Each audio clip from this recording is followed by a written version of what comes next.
Hello everyone! Ayan, good evening po sa inyong lahat. And for today's video ay samahan niyo po ako magluto nitong ating ulam for dinner. Walang iba kundi itong ating nilagang baboy na lalahokan natin ng patatas at cabbage. And then partneran po natin ng pritong isdang tawag nito, salmon. So tara na guys at samahan niyo po ako magluto and enjoy watching po. So na nga at nagpapalambot na tayo dito ng ating pork chop.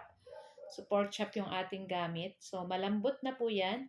So, nilagay ko na rin po dyan yung ating sibuyas at yung ating pamintang buo. At gumamit rin ako ng isang pirasong pork cube para sa ating pampalasa. So, hintayin lang po natin maluto natin yung ating sibuyas dyan and yung ating mga paminta. Ayan, syempre tikman po natin. Ayan, medyo matabang pa kaya nagdagdag ako ng konting asin at maglalagay rin po ako dyan ng ang tawag niyan, konting patis, ayan, para sa pampalasa. So, maya-maya ay ilalagay na rin natin dyan yung ating patatas. Kasi malambot na yung ating pork.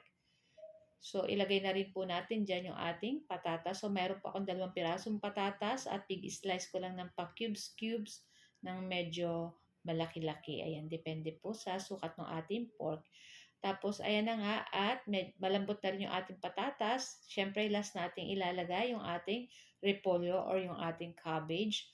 Ayan, so ilagay na po natin yan. Siyempre, hinugasan po natin iyan para sure po na malinis lagi yung ating niluluto na ating kakainin. Ayan, so ilubog-lubog lang po natin iyan and then takpan po natin para mas madali pong maluto yung ating cabbage dyan. Pero syempre, hindi po natin yan lulutuin masyado para hindi po ano yung gulay. Ayan, dapat medyo pag kinain natin matigas-tigas pa ng konti yung ating pechay. Para sabi nga nila, ay, cabbage, hindi po pechay. Ayan.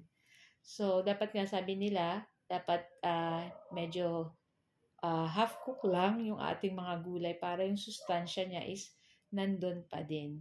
So, yun na nga, okay na rin to guys. At patayin na rin natin yung ating apoy dito guys kasi okay na itong ating nilagang baboy at yung ating baboy, syempre malambot na and yung ating patatas malambot na at luto na rin itong ating cabbage. Ayan. So, kung may siling pang sigang kayo guys, mas mabuti pong lagyan nyo para pampabango at para may konting anghang ng konti.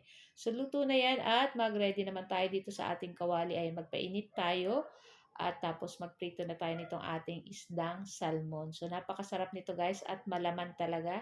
Hindi siya ganun katinik. Ayan. So, malinamnam yung lasa nitong ating isdang salmon. So, guys, ayan. At ito lang po ang aming video today. At sana po ay nag-enjoy kayo. Huwag niyo po sanang kalimutan mag-like, comment, at pa-share na rin po ng ating video. At kung bago pa lang po kayo sa aming page, huwag niyo po sanang kalimutan mag-like, follow, at pa-subscribe na din po sa aming YouTube channel, guys. So, guys, thank you for watching and see you next video na. Kain na ulit, guys. Happy time, everyone. Thank you for watching. Ciao!